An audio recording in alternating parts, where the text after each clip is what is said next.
Bom, começando aqui mais um papo. O papo de hoje é para completar uma dupla. Eu entrevistei o irmão dele, parceiro dele, tem quase 2 anos. E depois de encher muito a paciência dele, ele veio aqui. Eu tô com o Jean, tudo bom? Até que enfim deu certo, né? Que bom, né, cara? Mas é muito bom estar com você, Piunti. Você é uma referência para nós do meio sertanejo, todo mundo que... Na verdade, a referência é sucesso, né? Parece que tudo que você toca faz sucesso. Então é muito legal poder estar aqui, fazer parte desse grupo de pessoas que já vieram aqui, que eu já acompanhei. Meu irmão, o Rico, o Ralph e vários outros artistas também que eu já vi. Muito obrigado. Você, cara, depois da pandemia, se todo mundo tinha dúvida se as coisas iam ficar bem ou não, se as duplas iam rodar de novo, vocês estão rodando até demais, né? Graças a Deus, né? Eu acho que a gente teve uma experiência muito ruim com as lives, aliás, com a pandemia, né? Que acabou virando live, depois a gente fez um monte de live. Mas a gente aprendeu também muita coisa, né? A gente aprendeu a ser mais resiliente, ser mais persistente nas coisas, acreditar mais na gente mesmo. Acho que isso fez, de certa forma, se tem alguma coisa que foi bom, foi isso. Ensinou pra gente que a gente é mais do que pensa ser. Eu vou deixar um recado aí, vocês assistam o recado que eu vou dar, vocês não pulem não. Vai dar o recado e eu já volto aqui.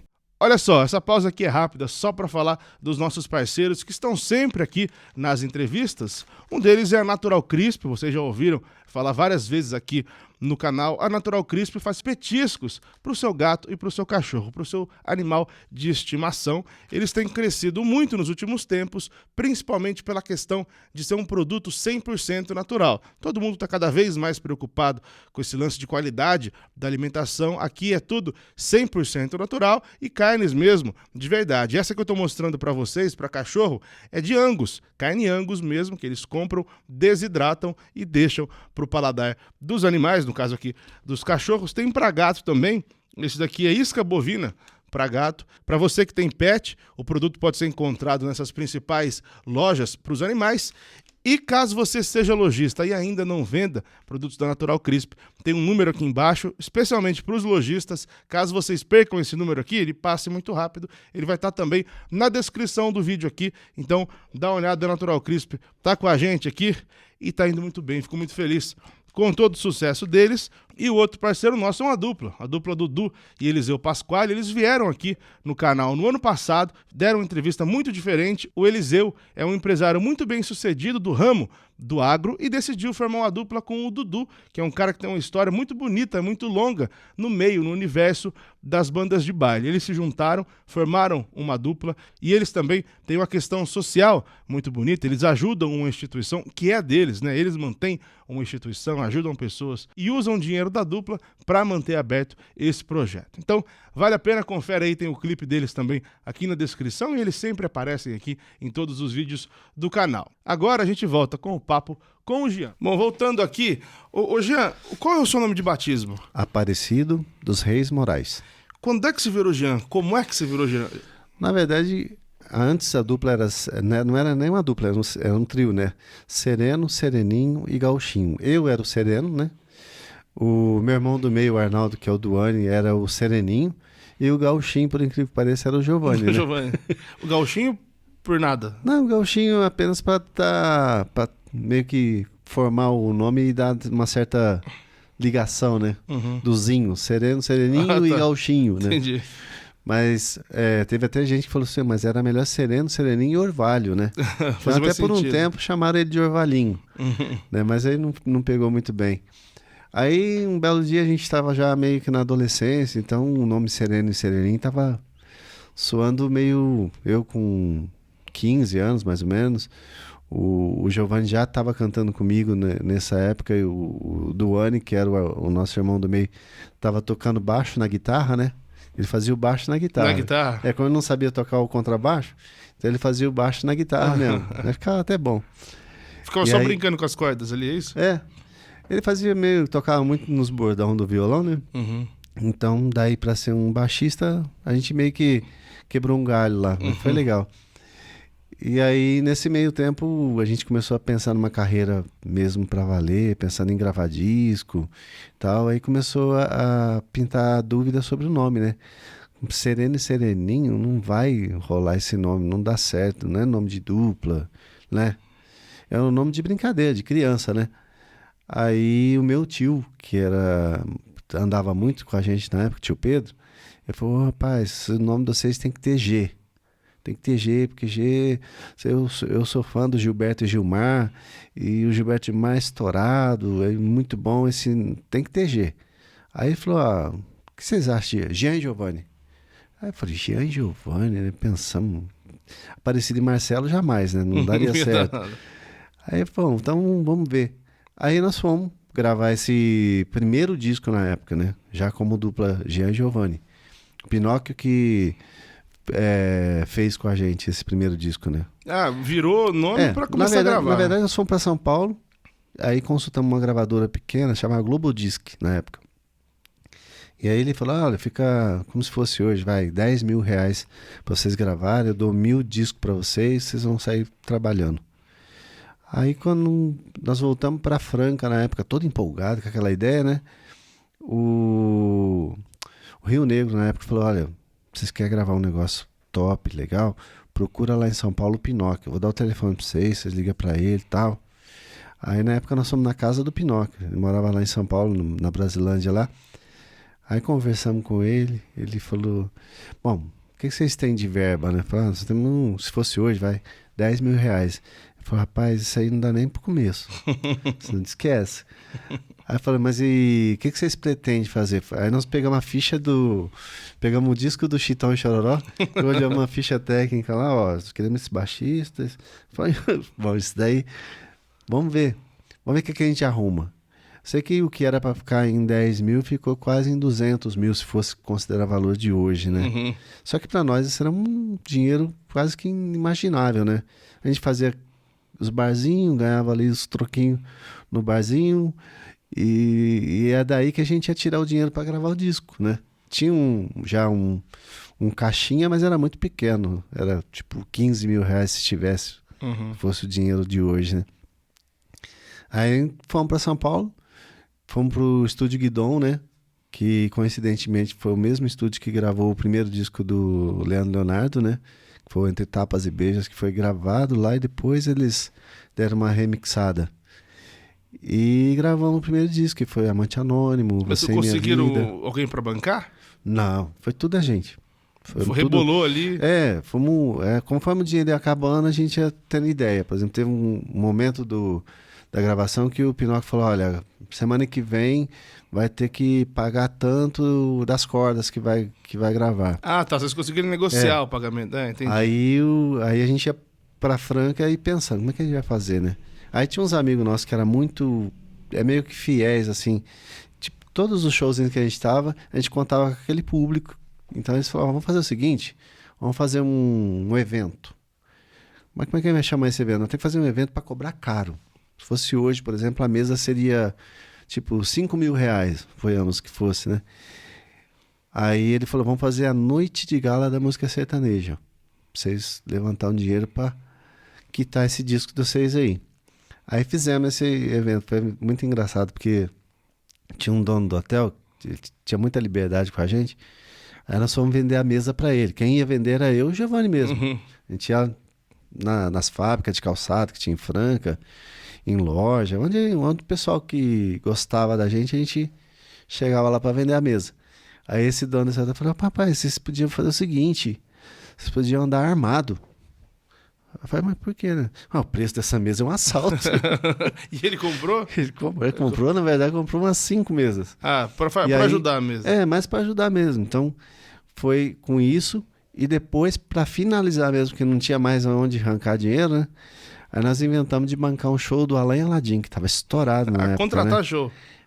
Aí nós contratamos o show deles. Pra você ter uma noção, o Réveillon não dava pra gente pagar, né? Que era caro. Então nós compramos uns 2 dias antes do Réveillon. Tinha tudo para dar errado.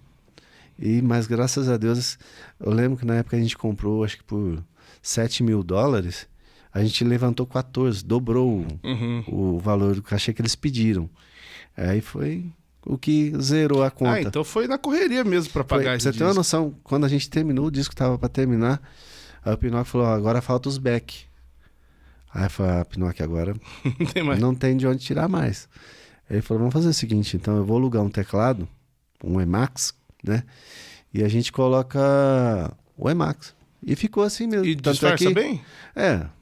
não muito bem, né? Ficou só o A, o U só, que tem no teclado. Mas graças a Deus, assim, E é um disco que ficou marcado, né? Tá pra ficou história. porque a assim. gente atingiu em menos de um ano, a gente conseguiu atingir 100 mil cópias, né? Então foi na época até a gravadora estava totalmente contra a contratação do Jean Giovanni, que tinha uma outra dupla, que era o Rochinol e Sabiá, que tinha muito mais estrutura, tinha escritório em São E Paulo. tinha música boa Eles tinham também. a Purgline, né? Que era A o sonho inatingível da gente. E aí a gravadora toda estava propensa a contratar o Rochinol e Sabiá. E o diretor artístico, que era o Paulo Rocco, da Continental Chantecler, ele falou, não, eu gosto mais do Jean Giovanni, um produto diferente, um produto... Não sei. Ele explicou as razões dele. Mesmo assim, a Edmé, os outros diretores da gravadora, o presidente, falaram, meu, não tem lógica se contratar um artista que nem escritório tem em São Paulo, a gente não tinha. O que a gente tinha era um pôster preto e branco, que a gente apresentou na gravadora, só Não isso. tinha nada. E o tape, não tinha nada. E aí, o empresário nosso era dono de uma loja de noivas. Vestido de noiva. De Franca? De Franca, Paulinho. Aí ele pegou e falou assim, não, então faz o seguinte, lança o Jean Giovanni. Se esse produto não atingir a meta de 100 mil cópias, meu cargo está à disposição. Aí o pessoal, como era diretor artístico, falou, não, então tá. E aí lançou o Jean Giovanni, mas a gente saiu ralando, porque na época a gravadora também, como ela não tinha assim que correr atrás de nada, o tape já estava pronto, né? As músicas todas já arranjadas, tudo certo, não tinha que gastar dinheiro. Também não se preocuparam em fazer a divulgação. Aí ficou por nossa conta. Aí nós contratamos um divulgador que já era da gravadora para andar com a gente e fomos para a estrada. E era assim, a gente fazia showzinho de barzinho no final de semana para pagar o divulgador na outra semana. Ah, não tava rolando dinheiro, nada. Tava Não, começando. nada. Quando começou a fazer os shows, eu lembro que um dos primeiros shows que a gente fez foi em uma cidade de Minas Gerais, chamada Coqueiral, acho que era, perto de Capitólio. Capitólio também foi uma das que nós fizemos no começo de carreira. Aí foi que começou a entrar algum dinheiro. Quando comprou os shows, aí falou, bom, vamos fazer os shows. Tá, mas qual que é o nosso show? Quais são as músicas? Não tem música. Aí nós falamos, bom, então vamos enxertar o nosso repertório com músicas que a gente canta nos barzinhos, que era o César e Paulinho, o João Mineiro e Marciano, tinha até o Zé Augusto, que a gente cantava lá, o Aguenta Coração. Inclusive nós gravamos ela agora, também por conta de um episódio que eu conto pra vocês depois aqui. Mas foi aí que a gente começou a fazer. Então, os grandes sucessos do Jean Giovanni era Aline, Viajante Solitário. Era dos outros. É dos outros. Ah, tá. Aí depois, e no meio dessa a gente colocava Amante Anônimo, Você e Minha Vida, e ia meio que divulgando. Porque a primeira que aparece é Amante Anônimo, que realmente começa a circular. Na verdade, a primeira música a ser trabalhada pela gravadora chama Arco-Íris, mas era uma música nada a ver. Confesso que eu não lembro.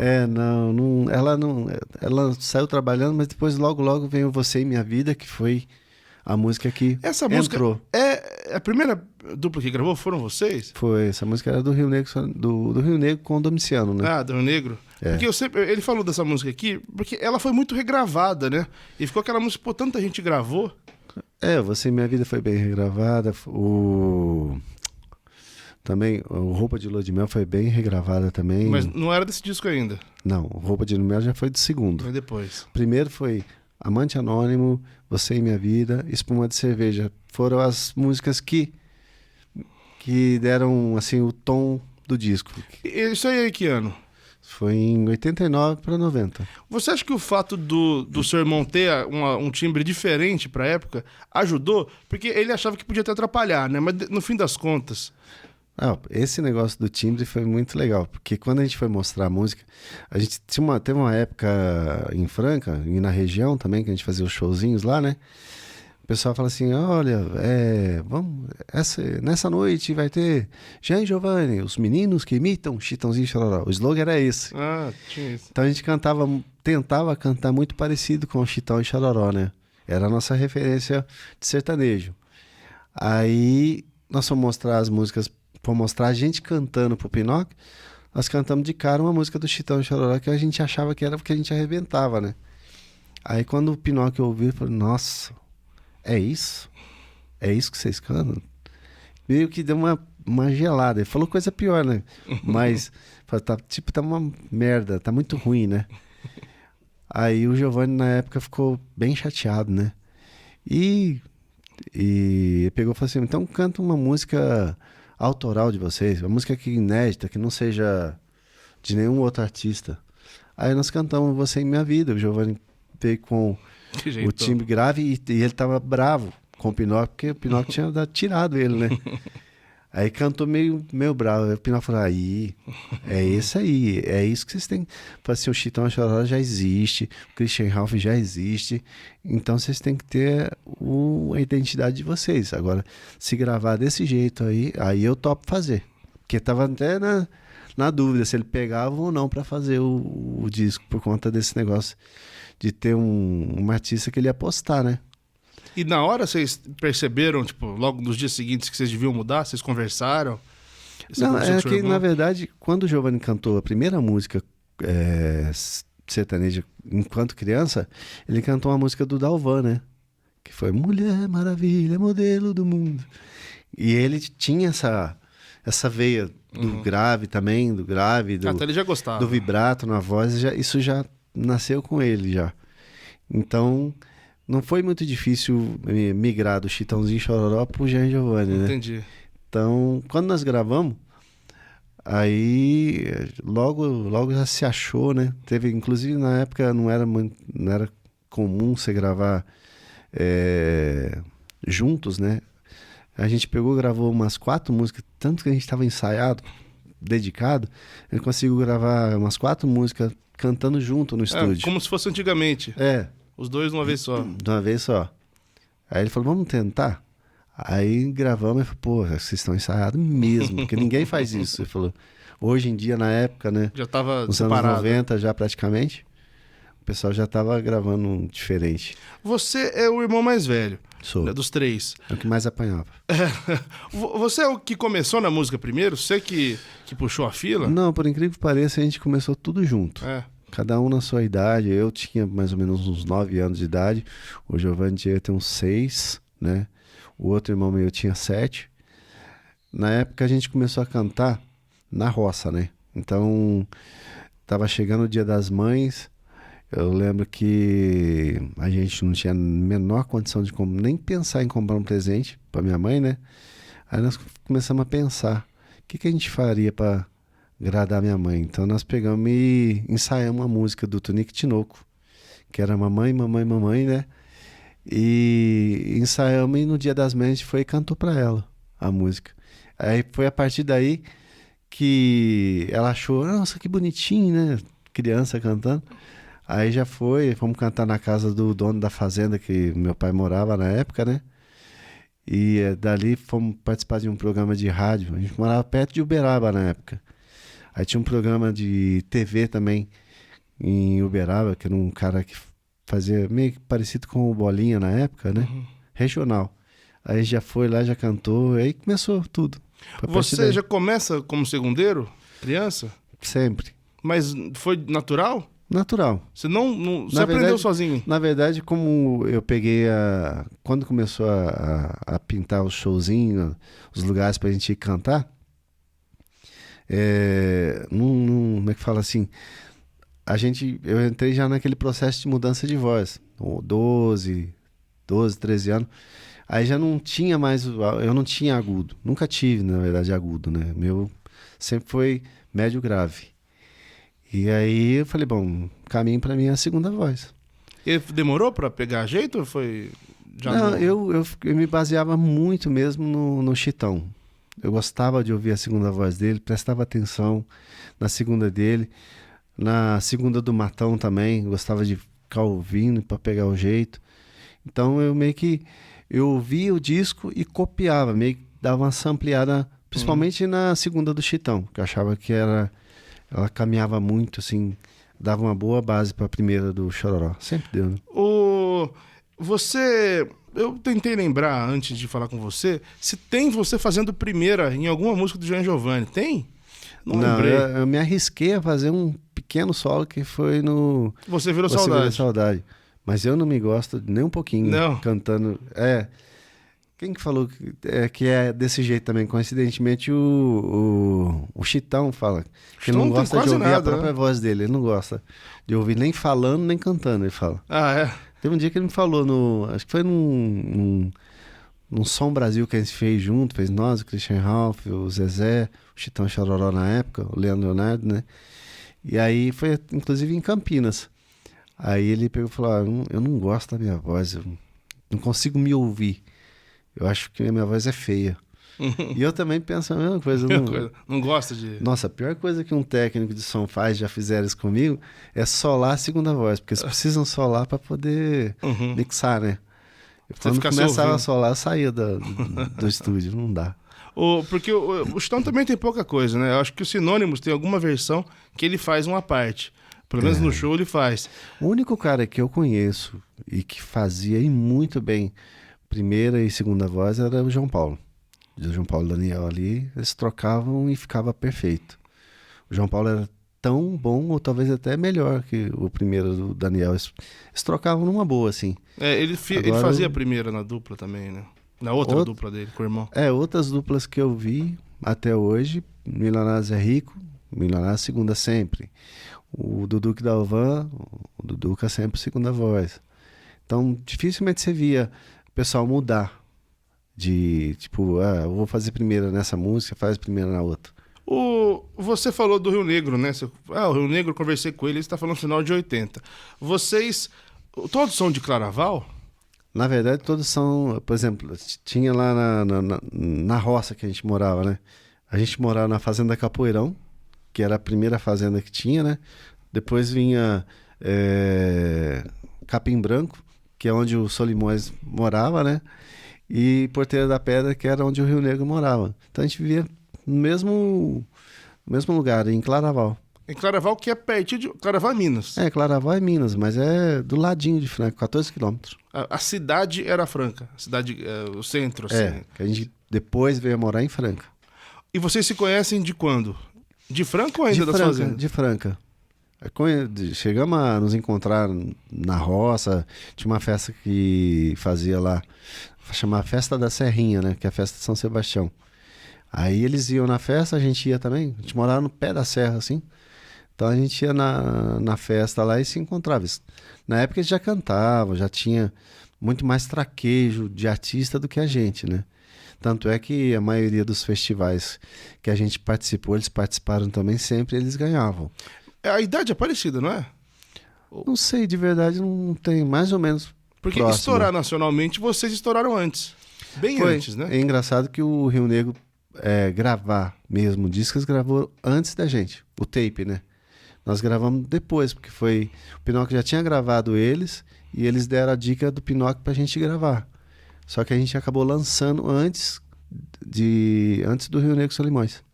Uns 2 anos antes, acho. Ah, tá, porque o Rio Negro vai fazer sucesso nacional mesmo lá pra 97, 8. Ele não, em fazia 94 ele já tava caminhando já. Né? Não, já tava vivendo bem da música, mas eu digo daquele sucesso nacional, não, sim, explosão. De Universal pra frente. Foi. Não, que é muito depois de vocês, né? Muito. Quando lá novo, vocês já viam que eles eram bons também? Já dava pra perceber? Na verdade, assim, a gente era em Franca concorrente total, né? Mas com briga ou não? Não, era coisa assim. A gente fazia, por exemplo, a churrascaria Minuano lá, que era uma churrascaria que a gente cantava tipo sexta e sábado, né? Ou aí uma semana a gente fazia, na outra semana quem tava fazendo era o Rio Negro Solimões. Então a gente ficava disputando os lugares. Quem que lotava mais, quem que conseguia levar mais público. E os dois enchiam? Não, os dois, sempre. O Rio Negro sempre foi muito bom. Cantavam muito bem, primeira e segunda voz, perfeito, bom demais. Não, e eu acho muito, muito curioso o lance de uma cidade, Franca, eu acho que tem 350 mil mais ou menos, por aí, né? Acho que hoje mais. Mais? Uma cidade que tem 2 duplas na mesma época que estouram, viram importantes pra música e que conviviam, né? Uma coisa muito, muito louco sair. E o Rio Negro e Solimões eles sempre tiveram na verdade, o que levou mais o Rio Negro no começo da carreira foi ao lado de compositor, né? Então, ele se deu muito bem como compositor, né? Brigas do Rio Negro com o Domiciano e várias outras músicas, acho que tem umas 4 ou mais, ainda com o Christian Ralph fazendo muito sucesso na época, né? Ele contou aqui que eu acho que ele gravou 16 ou 18 com o Christian Ralph. Depois ele meio que parou automaticamente de compor e começou a gravar as músicas dele mesmo. Aí ele começou a fazer sucesso também. Ele começou a não passar mais as músicas dele. Vocês têm a explosão de vocês mesmo nos anos 90, né? Vocês estão na turma dos anos 90 que consagrou e abriu muitas portas do sertanejo para sempre, assim. Eu acho que hoje a gente colhe muito o que vocês fizeram lá atrás. E vocês pegaram a fase dos amigos. Sim. Que todo mundo dizia que era muito difícil fazer sucesso no meio daquelas 3 duplas gigantes. Como é que foi fazer sucesso naquela época?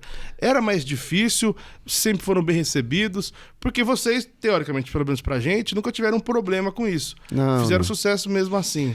A gente sempre caminhava paralelo, né? Porque era bem fechado. Amigos era um negócio bem fechado entre eles, né?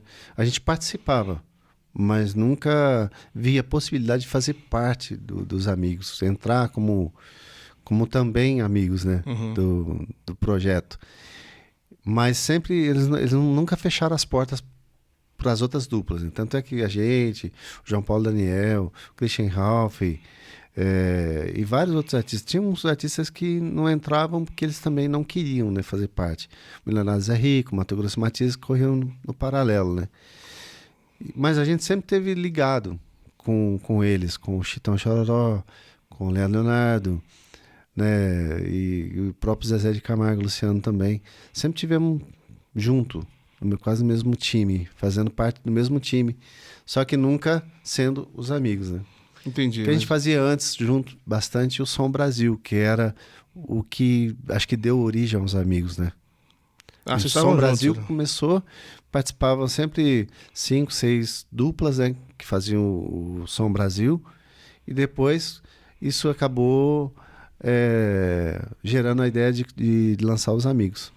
Eu tô caminhando nas histórias aqui, eu vou voltando, às vezes eu pulo um pouco.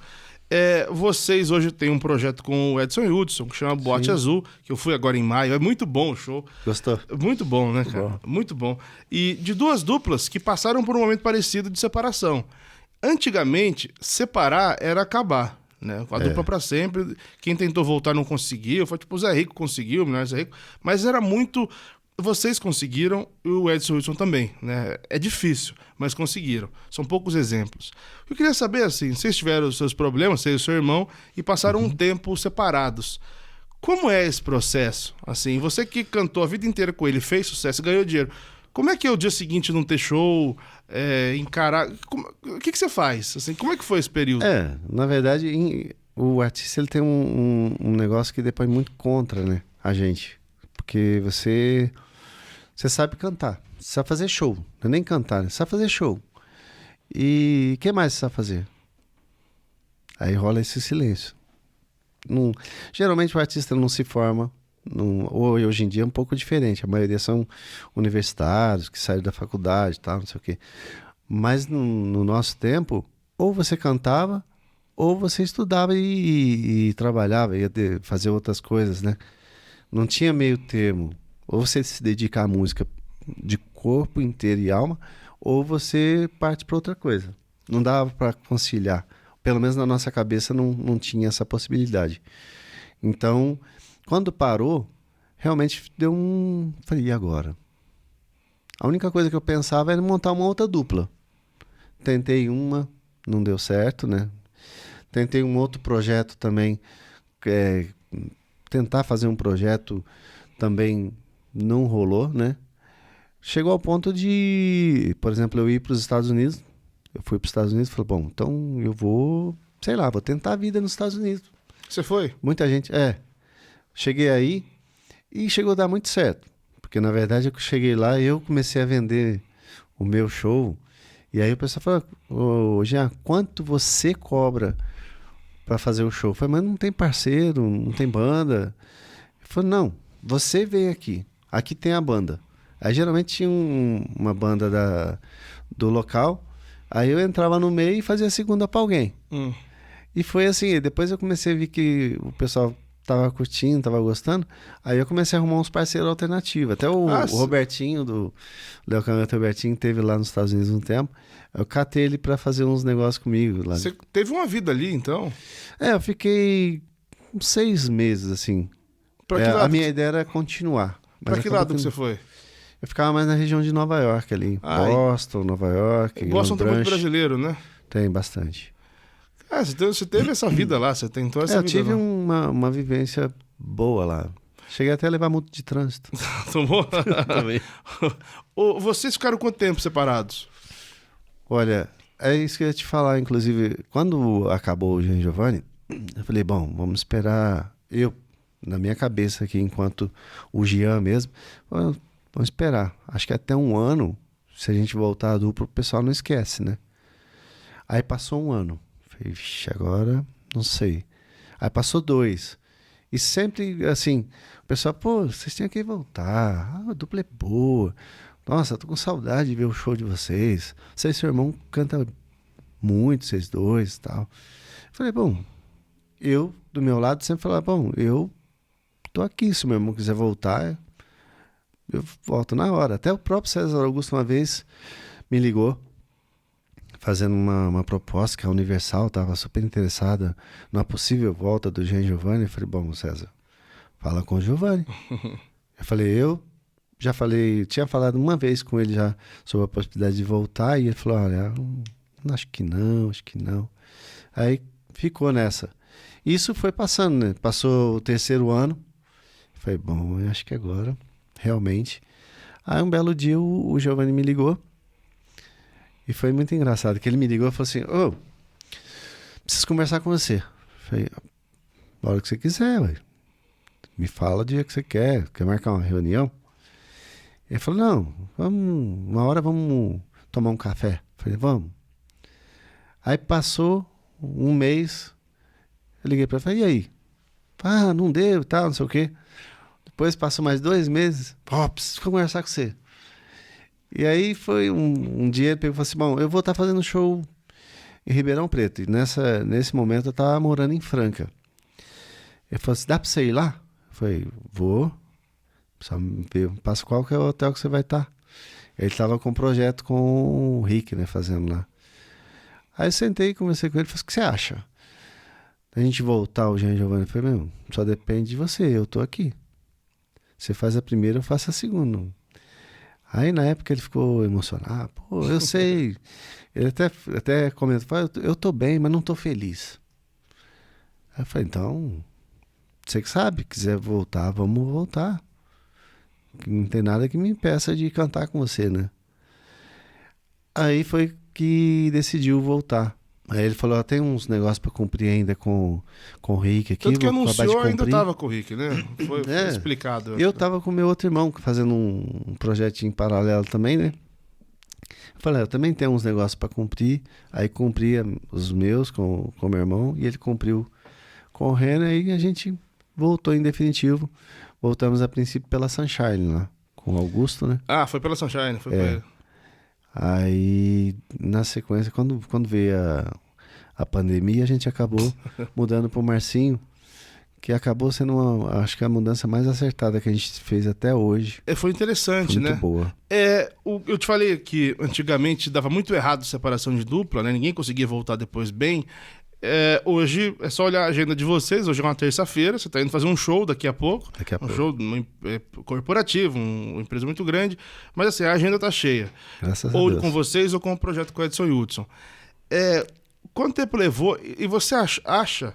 Você tinha desconfiança que talvez não desse pra voltar a pegar cor pra carreira de novo? Rolava esse medo? Bem, mesmo quando a gente voltou a fazer os primeiros shows, ficava um pouco difícil, porque as pessoas, na maioria das vezes, muitos não acreditavam que tinha voltado o Jean Giovanni, porque já um bom tempo, 4 anos praticamente, a gente ficou separados, né, enquanto dupla. Falava com o Giovanni, sempre, nunca tivemos assim um desligamento afetivo total. Como dupla, sim, mas não como irmãos. Então, mas sinceramente falando, eu não acreditava que fosse voltar a dar certo. Tão certo quanto tá dando, graças a Deus agora. O show tá bom, a gente montou uma equipe boa, competente, os músicos são todos de primeira linha, a produção é boa. A gente conseguiu formar de novo uma equipe que eu achei que a gente não conseguiria mais, assim. Pô, é difícil você montar de novo. É como se você fala assim, vou matar uma empresa aqui e vou abrir outra do mesmo ramo. Uhum. Dificilmente, Não funciona, não funciona. Então era mais ou menos como isso, ó.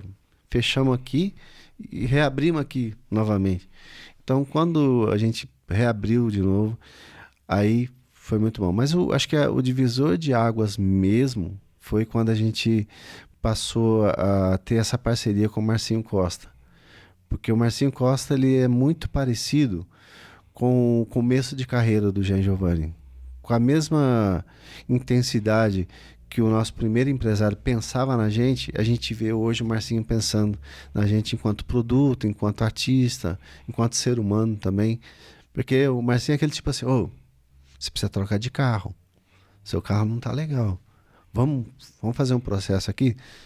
Compra um carro melhor para você. Então ele tem essa preocupação, não é só com quanto vai vender o show, é como você tá. Como que o Giovanni tá, sabe? Então ele tem essa mesma semelhança que tinha com o nosso primeiro empresário, que também cuidava muito desse lado. Falou, olha, Para quem não conhece, o Marcinho Costa é um dos empresários mais famosos dos bastidores e principalmente contratante de show e vendedor de show. Na verdade, o Marcinho, ele antes do Jean Giovanni, ele até arriscou um ou outro produto na época, mas eu acho que como um empresário artístico, ele realmente veio a ser agora com o Jean Giovanni. Porque até então ele era o contratante, aliás, um dos melhores do Brasil, assim. Mas só que ele conseguiu fazer essa ponte de que contratante para contratado, né? Uhum. Ele agora Nas consegue... duas pontas, né? ele joga nas duas, né? Porque ele ainda continua sendo o contratante, que é o Marcinho Costa Produções, e também continua, e agora passou a ser o empresário artístico que tem o Jean Giovanni, tem o Péricles. Hoje o escritório é nosso, né? É nós e o Marcinho Costa. É uma parceria fora do Marcinho Costa Produções, que é o Jean Giovanni, que é o escritório em São Paulo, que tem o Péricles e que tem outros artistas, Kaique e Alessandro também, uma dupla que a gente tá apostando que vai dar certo também. Eu falei com a Andressa agora há pouco, mandei mensagem pra ela, pro Marcinho, pra eles me entregarem algumas histórias suas antes de você chegar aqui. Eu falei com eles e me passou algumas coisas aqui. Você, então o sucesso, eu até falei, o Rick Renner e o Edson Hudson também fizeram, eu brinco com o Edson Hudson, eles fizeram tudo pra acabar a carreira. E mesmo assim eles não conseguiram, eles voltaram e o processo lá foi mais difícil, porque envolveu briga, teve toda aquela polêmica, e a dupla tá aí num momento muito especial deles, talvez mais especial depois daquele primeiro deles, e tocando com vocês, né? A ideia de fazer um projeto com eles foi como? Só para ressaltar esse negócio de produto, de marca, é o que eu falo assim, muitas vezes a gente acabou chegando na conclusão de que a gente construiu uma marca, uma história tão consistente, que mesmo que se a gente quis, a gente não conseguiu destruir isso, né? Então, não deu para destruir. A gente voltou e o produto continua vivo, graças a Deus. E a ideia de fazer o projeto com o Edson Hudson nem foi... nós nem procuramos isso. Isso veio acontecendo aos poucos. A princípio, falaram pra gente, o Marcinho, que trouxe junto com a live show, né? Trouxe essa ideia de fazer um projeto que envolvia, a princípio, 3 artistas. Seriam 3 artistas que faziam um projeto cantando junto, como mais ou menos parecido com Amigos, não querendo copiar, porque não era essa a ideia, mas fazer um projeto de show meio cabaré, meio Amigos, então era mais ou menos assim. E isso foi se afunilando. A gente pensou em Mato Grosso e Matias, pensou em Rio Negro e Solimões, pensou em Rick Renner como parceiros desse projeto. E aí afunilou de uma tal forma que ficou o Jean Giovanni e o Edson Hudson. E na época rolou uns negócios, uns comentários, somente nas redes sociais, né? O pessoal comenta bastante. Mas como? É Giovanni. O Giovanni canta grave. O Edson canta agudo. Não tem como dar certo isso. Até a gente mesmo ficou com isso na cabeça. Falei, como é que a gente vai bolar isso, né? Mas deu uma liga tão boa, não só musical, mas de amizade. A gente meio que virou irmão, assim, no palco, de verdade. Não é um projeto porque tá dando certo que a gente tá andando com ele. A gente anda com ele porque tudo é bom. A banda é boa. No princípio a gente começou Aquela com uma banda é de quem? É mista? É mista. Então, por exemplo, o Galego, que é o saxofonista, ele viaja com o Jean Giovanni e viaja com o projeto Boate Azul ao vivo. Tem o guitarrista nosso também, que também faz parte do Boate Azul. Aí tem o batera do Edson e Hudson, tem o tecladista deles, né? Tem o pessoal da segurança nosso, que virou segurança do pessoal do Boate Azul. A gente montou uma equipe aproveitando um pouco de cada artista. Na verdade, a princípio era para ter uma banda independente. Uhum. Só que isso a gente chegou à conclusão de que não dava certo. Na banda não rolou. Foi até muito engraçado. Fizemos um show em Cajamar. Até então tava indo, né? Fizemos aqui em Campinas esse mesmo show que você foi assistir, só que antes, no começo. Aqui na Red, né? Aí foi ruim, assim. Eu não gostava do projeto musicalmente falando. Aí teve uma hora que fizemos um show em Cajamar, que aí eu liguei de madrugada, voltando eu tava morando em Botucatu, eu liguei pro Edson, falei, pô, Edson, não tá bom. Nem liguei, na verdade, passei uma mensagem. E falei um monte. Aí quando eu falei um monte pro Edson, já pro grupo, né, que a gente tinha montado, imediatamente o Hudson falou assim, pô, caralho, desculpa a expressão, mas é isso mesmo, tá ruim pra cacete, essa banda é muito ruim, manda todo mundo embora, não sei o quê. E tava ruim, E não aí, deu liga? Aí não é nem que a banda é ruim, mas não deu liga. Aí quando ele colocou o batera dele, o baixo dele, a gente montou, na época, a princípio, o nosso sanfoneiro, e aí o negócio começou a tomar corpo. Aí o show, na sequência, o show que nós fizemos já foi outra coisa. Mas também os caras estão acostumados com vocês, é mais fácil, né? E vocês com eles, né? Acho que nem é isso. Acho que faltava mesmo o gosto pessoal. Por exemplo, o batera do Edson Hudson toca com eles 200 anos. Então, a gente arrumou a cozinha, né? Uhum. E aí o que faltou mais, a gente foi complementando. Pior que quem tá assistindo não faz nem ideia dessas coisas, né? Nossa, como pesa. O projeto, nesse momento, eu realmente, como artista, estava desanimado com o projeto. Falei, poxa, não vai rolar dessa forma, não rola. E aí eu falei com o pessoal da live, a gente falou no grupo, né?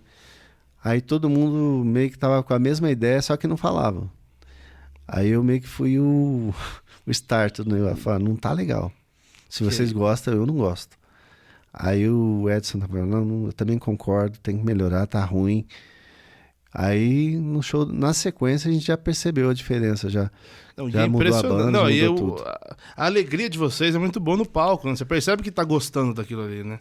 O Giovanni costuma falar, poxa, você tinha que fazer o show nosso, igual você faz o boate. Eu falei, mas é que o boate tem uma outra...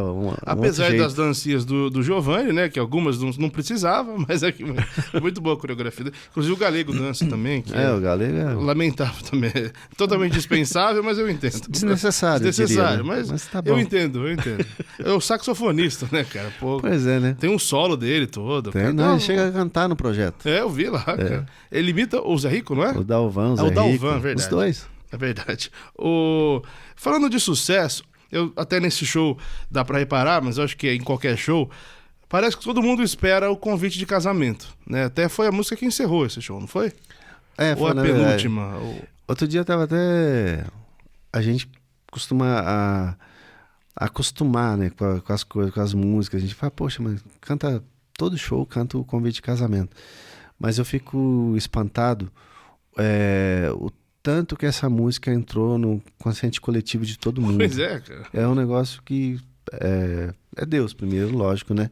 Mas é uma música que, tipo, Evidências, do Chitão e Chororó, que todo mundo canta, né? Até quem não sabe nada de música sertaneja conhece o Evidências, conhece a música Evidências.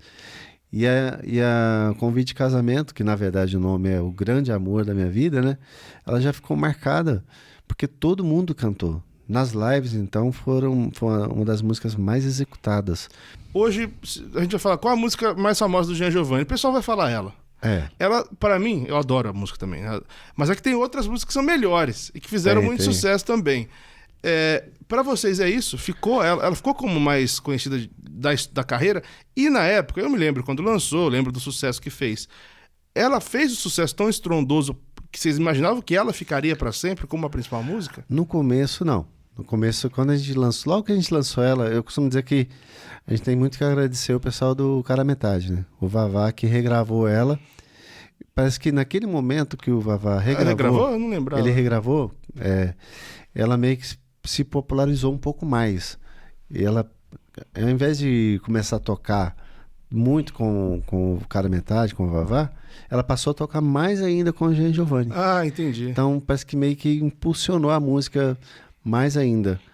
Mas eu digo que ela começou realmente a acontecer de forma bem diferenciada a partir do momento que a gente gravou o primeiro CD ao vivo, que não era nem DVD, né?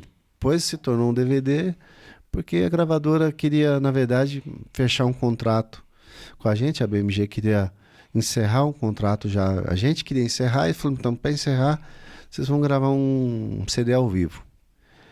E foi, na verdade, o divisor de águas pra gente, porque quando a gente gravou o CD ao vivo e logo ele virou um DVD, nós fomos o segundo artista sertanejo a gravar DVD, porque até então era o Terra Samba.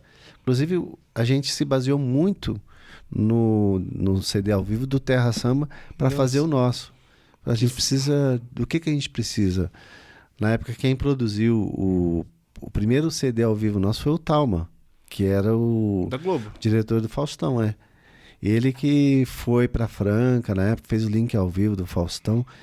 E aquele link ao vivo do Faustão, naquele programa do Faustão, até então, foi registrado por eles lá como o maior Ibope. Depois veio o Zezé com o Julio Iglesias, que ultrapassou essa pontuação. Mas até então, no Ibope, a gente invadiu, na época, o programa do Faustão invadiu o horário do Fantástico em 15 minutos, com a gente cantando O Grande Amor da Minha Vida, Convite de Casamento. Aí eu já tinha ido a música. Então aí, nesse momento, a gente percebeu, porque aí também tudo ficou fácil, né? Todos os programas abriram porta até então, porque era bem difícil você fazer o Faustão. No período de um ano, a gente fez 4 Faustão. Por conta da música. Por conta desse momento, eu acho que a gente fez. Não só por conta da música, né? É que parece que conspirou, né? Eu lembro que na época, quem decidiu, porque tava assim, ou eles iam fazer a cobertura do Recifolia, que tava na época mais ou menos do carnaval, fazia ali o Recifolia, ou iam pra Franca fazer o Jean Giovanni ao vivo, que até então sertanejo, né? Não era plausível de ter um Ibope legal pro Faustão. Mas eu lembro que na época quem advogou a nosso favor foi a Renata Ceribelli. Ah, é? Porque ela foi assistir, ela trabalhava na época no Video Show, né? Como repórter do Video Show. E ela foi fazer uma matéria do ensaio nosso pro DVD. E ela chegou lá, nossa, mas é bom demais. Eu assisti o ensaio, eu documentei. O show é muito bom. E aí foi essa elogio dela que acabou motivando o pessoal do Faustão a definir por fazer a cobertura do nosso CD ao vivo lá em Franca. Poxa, e lá a gente conseguiu mais de 60 mil pessoas lá dentro do Parque de Exposições lá com a gente. E era muito forte, todo mundo cantando. E eles já estavam consagrados, né? Foi um passo novo, mas a dupla já era muito famosa. A gente já tinha uma carreira boa, né? Mas ela passou a ser bem melhor a partir daí. Eu não sabia que tinha esse marco assim, não. Verdade. Achei que... Porque aqui a gente é fã de sertanejo. Talvez vocês explodiram pra fora do sertanejo também ali, né? Ali a gente começou a ter uma visibilidade muito maior, né? Quando a gente passou a ser... Na verdade, assim, O que o próprio vendedor de show falava pra gente. Eu costumava ligar pra vender show, agora eu só atendo. Entendi. Então inverteu. O trabalho ficou mais bom. fácil ali. O produto ficou mais interessante. Essa música, o seu irmão contou a história aqui. Vocês ouviram o compositor cantar, não foi isso? O Jefferson, né? O Jefferson, você estava junto? Na verdade, o Jefferson tava mostrando várias músicas. A gente tava lá em São Paulo, no apartamento que ele ficava lá. A gente ia lá e eu ouvia as músicas dele. E aí ele cantando as músicas e toda hora ele falava, tem uma música aqui, mas depois eu mostro pra vocês. Aí toda hora ele falava, eu não sei se eu mostro, porque eu já mostrei essa música pro Leonardo, eles falam que ela é brega demais, que não rola. Aí falou, e o João falou, mas mostra ela pra gente, né? Falei assim, não sei. Deixa eu mostrar uma outra aqui. E foi mostrando outras músicas. Aí no fim ele cantou essa, né? Como última música ele mostrou essa. Não era nem marketing, é realmente o que ele pensava da música, porque colocaram na cabeça dele que a música não era legal. Era meio brega. E que era meio que... E quando ele cantou também, eu pessoalmente achei, como é que o cara vai... Como é que uma mulher vai chegar, escrever um bilhete pro cara casando com outro? Você não tem nexo, não... Aí nós gravamos. O Giovanni falou, mas eu acho legal. Então falamos, vamos gravar. Aí gravamos a música. Na época quem fez o arranjo dela foi o Lages, né? A gente tava gravando com o Pinóquio, mas os arranjadores a gente mesclava. O Lages, Roupa Nova. Esse foi meio dividido. Lages, Roupa Nova. Acho que o Salinas também, o outro maestro que gravou com a gente nesse mesmo disco. E aí lançamos a música. A princípio, a música carro-chefe que eu achava e eu gostava, e gosto muito até hoje, seria o Mil Corações, né? Eu apostava todas as minhas fichas é um sucesso também, nela. né? Só que aí o convite de casamento simplesmente atropelou tudo, todo o trabalho. Que inclusive tinha em torno do Mil Corações, né? Que o diretor de divulgação da BMG também gostava do Mil Corações. Mas aí o convite de casamento veio e atropelou não tinha tudo. nem o que fazer. Eu vou entrevistar semana que vem aqui o Feio. O Sérgio. Que eu não o conheço pessoalmente, eu vejo ele nas redes sociais. É fantástico. E tal. Eu gosto não muito é Mil dele. Corações que é dele? Mil Corações é dele. Na verdade é do David McLean, né? Acho que era um dos compositores. É? Porque o Dave McLean morreu esses dias, né? O Feio é o rei das versões, né? Sim. Ele fez um monte de versões, inclusive com o Sandy Júnior, ele foi um dos caras talvez mais importantes da vida do Sandy Júnior, do próprio Chitão e Chororó também. E com a gente, ele fez um CD na época que eu considero até hoje o CD que eu mais gosto de ouvir a nível de arranjo. Só que eu não gosto muito da gente cantando, porque a gente estava numa pegada de show muito, muito forte, então não deu tempo da gente se dedicar. Então meio que o arranjo ficou além, ficou meio desequilibrado. Melhor que vocês. Ficou melhor do que a gente. Que disco que é? É o que tem, as músicas... Putz. É a que tem Amigo Seu? Não. Que amigo... Então, eu ia te perguntar... Ou é? Não, é sim, é o que tem Amigo Seu, né? Não é. Não é? O que ele fez, tem umas músicas que ele fez, um monte de versões, muito legais as músicas, né? Mas o disco em si, assim, não teve nenhuma... Um estouro, assim, uma música falar, não, essa daqui... Tanto é que é difícil até pra eu lembrar. Só que eu gosto muito de ouvir. Gosto muito de ouvir o Tentativas, né? Acho que faz parte desse disco. Não é também. Não é? Tentativas Não também lembro. não é. Na verdade, esse disco ficou muito mal trabalhado. Tanto a gente cantando, quanto a parte de divulgação também, que a gente não teve tempo de se dedicar, né? A carreira estava andando muito bem aqui e não dava tempo de você criar ou parar para gravar alguma coisa legal.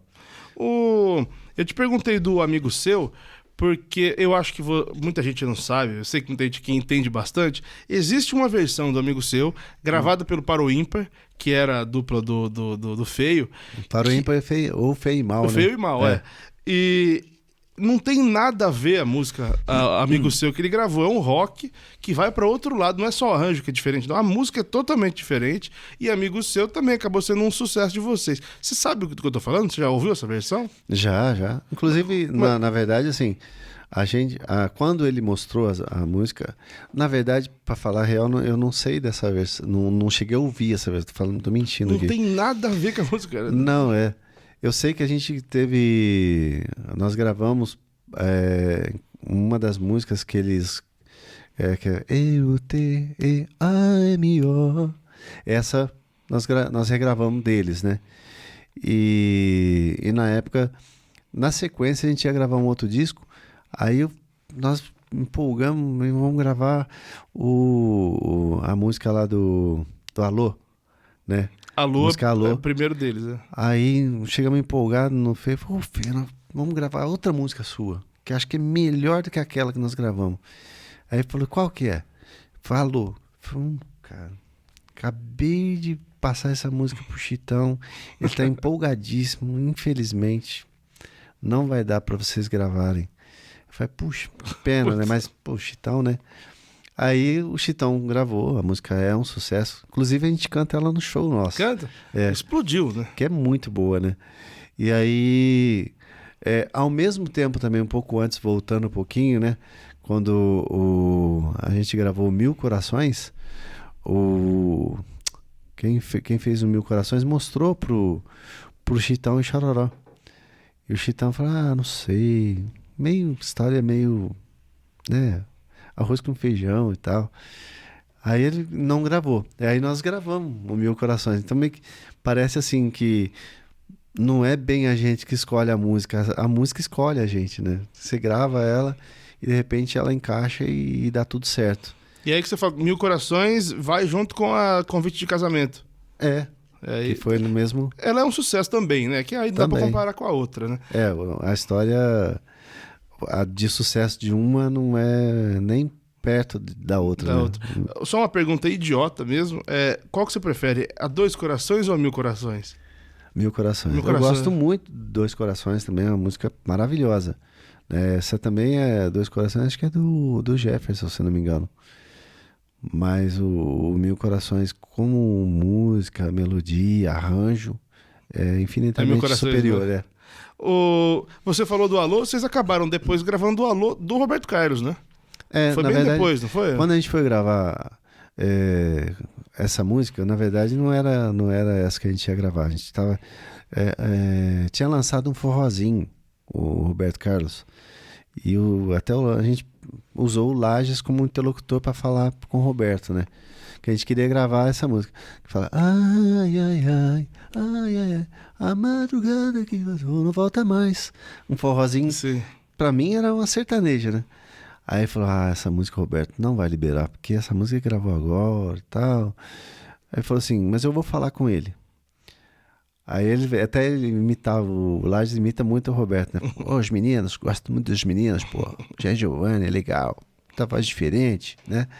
Aí ele falou, essa música eu não posso, porque eu tô trabalhando e tal. Mas fala pra eles que eu tenho uma música que é minha, chama Alô, mostra pra eles. E aí a gente acabou gravando. E foi uma música que também muito importante pra gente. Até hoje a gente canta no show, é uma música que alavanca bem o show. Tem umas músicas que elas já se vendem no arranjo. O exemplo do Convite de Casamento, você começa o pianinho, todo mundo já sabe que vai começar ela. O Alô também é essa coisa do solo de sax, que não tem tanto valor, inclusive. Né? Mas não foi ele que fez o solo. Não, foi o Milton Guedes. Bem melhor, né? Mentira, tô brincando. Foi o Milton Guedes que fez? O Alô tem aliás, o Galego, falar pra vocês, é um músico nosso que tem um diferencial muito grande, porque ele se tornou um elemento bem importante, tanto no Boate Azul, quanto também no Jean Giovanni. Ele ajuda muito a gente a fazer o show. Não só enquanto músico, mas também ele tem essa energia boa, né? E tem um timbre particular também muito bom. O Alô tocou... Depois ele vai me dar um dinheiro. Eu vou fazer esse corte e entregar pra ele postar, pra ficar bonito pra ele, entendeu? O Alô do Roberto Carlos acabou tocando muito com vocês, né? A gente até sempre lembra como essas coisas marcam. A gente foi... Quando o Roberto lançou o Alô, A gente foi comprar o disco, era um CD aqui no shopping, a gente voltou e bateu o carro. Nunca esquece disso, por quê? Porque eu lembro do CD na minha mão, carro batido, você não esquece, cara. Toda hora, você lembra, né? De alguma forma marca, né? Marca, e a gente gostava do disco dele também. Parecendo uma história que eu vou contar pra vocês aqui, que aconteceu com a gente, que eu acho muito engraçado, né? A gente foi fazer um show na cidade de Minas Gerais, aí chega uma menina no camarim, menina não, na verdade acho que era um casal.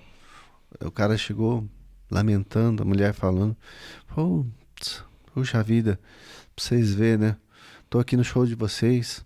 Semana passada foi o show do Rio Negro Solimões. Aí eu vim no show deles. Aí na volta eu bati o carro, dei perda total. Queria saber se vocês podiam me ajudar. Né? Aí o Giovanni falou, mas você já falou com o Rio Negro? Até depois ouvir a voz dele falando isso. E ele foi falar com o Rio Negro? Acho que não. Não ia conseguir muita coisa também. Acho que também não ia. Porque o Solimões é mais assim. Eu pulei o que eu ia te falar. O tecladinho do convite de casamento é do Lages, aquela introdução? Do Lages. O Lages é um cara, é um maestro, né? Porque a gente costuma... tem um arranjador, né? Tem o músico que toca muito bem e tem o maestro, que eu acho que é o cara que entende um pouco mais ainda de música do que todos esses. E ele justifica muito bem esse nome maestro, porque ele fez, acho que ele fez o convite de casamento e fez mais 2 no disco. Eram 3, acho que ele fez. E ele fez muito bem. Eu achei que ele teve uma luz. É aquelas coisas que o Roberto Carlos sempre prega e faz, né? Ele prefere o simples, bem feito, do que o complicado, mais ou menos, né? Eu tinha vontade de entrevistar o Lages aqui, só que eu preciso de o quê? 2 dias. Só de pergunta pra ele, dá um caderno de perguntas. Você imagina. Toda história que ele tem, cara. Tá. O que eu ia te falar, são algumas outras perguntas. E eu queria... Você pega o violão, por favor, ali? Aí eu faço aqui sempre reclamações a favor dos canhotos. Você é canhoto também. Sou. Como eu sempre falo, eu sou canhoto, minha irmã também. E eu recebi a Paula Fernandes. Quem mais veio? O Léo Magalhães, canhoto também. Só que tem o canhoto que toca, inverte as cordas. Tem o canhoto que tem um violão próprio. Você sabe que o feio né? Canhoto. Só que ele toca muito, né? Eu arranho. O feio é canhoto também? O feio é um baita músico, né? Toca muito, toca banjo. Mas ele inverte as cordas. Ele é o único que eu conheço que vira o violão de ponta cabeça. Toca de um jeito, toca do outro. Mas ele toca como um canhoto, violão canhoto, toca do jeito que a gente toca aqui, eu toco, né? Aqui. Eu pedi para ele pegar o violão porque é o seguinte, tem algumas pessoas que tocam o violão de ponta cabeça. O Zezé, ele e o Zé Rico são talvez os mais conhecidos. São os caras mais simples. Só gente tranquila que tocam realmente de ponta cabeça. O ritmo, porque assim, eu também já tentei tocar assim, fazer o acorde até que tudo bem, é uma coisa mais de decorar. Mas o ritmo, ele fica ao contrário. Eu vou até te pedir, você consegue levantar só um pouquinho para dar para olhar ali? Fazer igual o Zé Rico, né? A puxada sempre a primeira é aqui.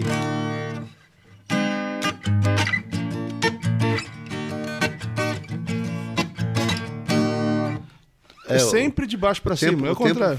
O tempo forte, falando musicalmente, sempre vai ser esse aqui.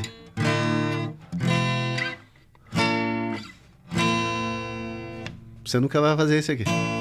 Não tem. Porque não soa legal, né? Porque muita gente olha o Zezé, ele balança bastante o braço em algumas músicas, porque ele tá puxando, né? Que é uma coisa que não existe normalmente na música. O tempo forte, né? Primeiro ato dele é puxar, né? Que não é normal na música, né? Você aprendeu assim, é por isso que você toca assim? Na verdade, quando eu comecei a tocar violão, eu tocava escondido do meu pai, né? Meu pai guardava o violão dele num lugar lá e se você mexesse era meio que complicado, né? Você tinha que pagar o preço. E aí eu pegava o violão dele, muito cuidado, até tinha uma marca de um barbante que eu deixava lá para pôr exatamente de volta igual tava, né? E aí eu comecei assim, ele tocava e eu ficava assim para poder, porque ele é destro, né? E eu, canhoto, eu ficava olhando assim para ver se eu pegava os acordes que ele fazia. Aí quando ele deixava o violão, eu ia lá tentar fazer. Porque você sabe que o pessoal comenta que você é um músico muito bom, além da questão de cantor, todo mundo fala. Não, então você sabe Tá disso. longe disso. Não, mas como tocador de violão, como violonista mesmo, acaba limitando?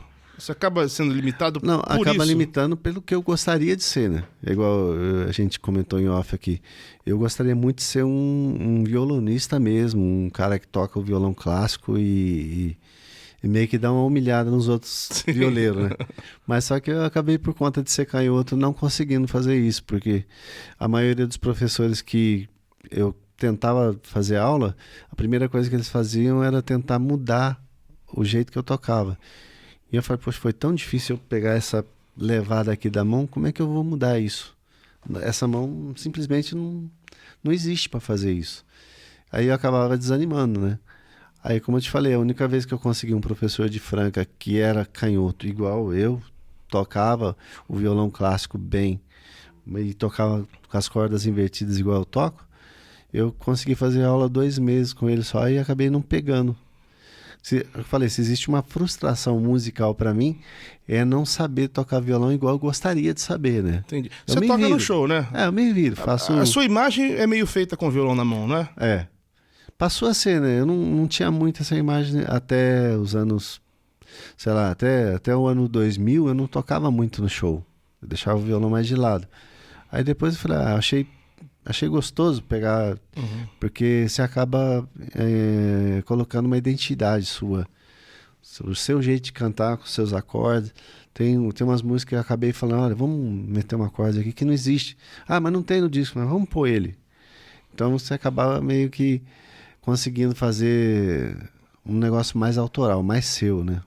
Então, acho que é isso. E quando você vai, por exemplo, para um programa de televisão, que às vezes, normalmente, a gente ia e fazia muito playback, né? Você não tocava a música e você dublava, era dublado. E aí, quando pintava alguns programas para fazer ao vivo, tocando assim, eu tinha uma certa dificuldade. Eu falei, bom, preciso parar com isso, né? Aí eu comecei a pegar mais o violão, aí eu comecei a ficar mais por dentro das nossas músicas mesmo. Que coisa, né? Doido isso, né? É, porque os artistas não tinham esse negócio, né? Era a primeira e segunda voz, vai fazer televisão, não é nada ao vivo, não tem nada cantando. Hoje não, hoje tem muitos programas que você vai e leva o violão e faz palhinhas e tal.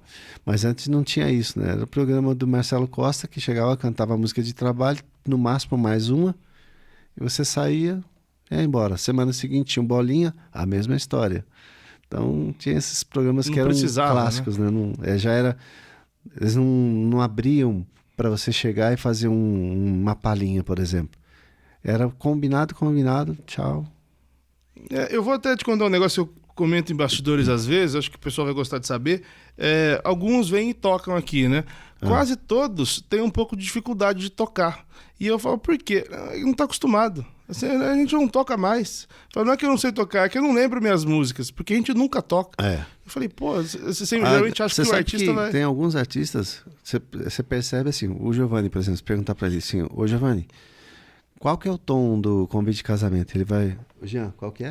Entendi, Então, não tenho a menor ideia. como ele não toca no show, então ele meio que se desliga desse negócio de tom. Ele não sabe, por exemplo, te dizer de bate-pronto que tom que é o Eu Busco Uma Estrela, por exemplo. Aí ele, quando eu busco uma estrela, qual que é o tom já? Então, entendi. meio que a gente... Por isso que acaba que pelo menos, tem que estar sempre tocando no show para poder ter essa... Porque senão, realmente, os dois acabam indo na mesma vibe. Nenhum dos dois sabe que tom E assim, não aconteceu com o outro, acontece com quase a maioria que pega o violão aqui. O Hudson, né? O Hudson é um cara... O Hudson é um músico e um baita músico, né? Guitarrista dos melhores que eu já vi tocando, assim, real mesmo. Porque ele, quando ele tá com a gente no Boate Azul, ele faz vários solos, né? No Caçador de Corações, no Faz de Conta. Então, ele curte muito tocar, se diverte, e solar, né? Ele vai muito bem. Vou pedir, você pode aposentar o violão que vai ficar no seu colo aí, te atrapalhando? Não atrapalha, imagina. O seu irmão... Deixa eu pôr esse aqui, que esse aqui é do Daniel, né? É do Daniel, a Deixa palheta dele aqui. Você sempre foi um cara mais tímido? É uma coisa sempre. desde de menino? Sempre. Desde moleque. Meu pai sempre falava que... Meu pai, na época, quando a gente começou a cantar... O seu pai cantava também? Cantava. Cantava música do Tonico Tinoco, Pedro Benbezerra da Estrada. O pessoal da época dele, né? E ele tinha uma coisa assim... Você tinha que ser bom. Vocês querem... Tanto é que ele demorou a aceitar que a gente poderia ser artista. Poderia ser uma dupla, ou trio, no caso, na época. Então, ele exigia muito da gente. Falou, olha... Vocês querem? Então tá. A partir de agora vai ser 2 horas de ensaio por dia. Dia que não tiver, Teve? vai ficar ruim. E a gente tinha que cumprir essas 2 horas cantando lá, qualquer coisa. E minha mãe era que entregava a gente, né, se não fizesse. Aí a gente acabou pegando, levando mais a sério por conta dele. Mas a princípio ele não queria que a gente mexesse com música porque, na verdade, meu pai ele ficou frustrado, né? Ele cantou muito tempo com o irmão dele, cantavam bem, mas não tiveram oportunidade de gravar nenhum disco, nada. Ou seja, como artista não aconteceu nada. Então tinha uma mágoa ali? Ele tinha uma frustração, vamos dizer assim, né?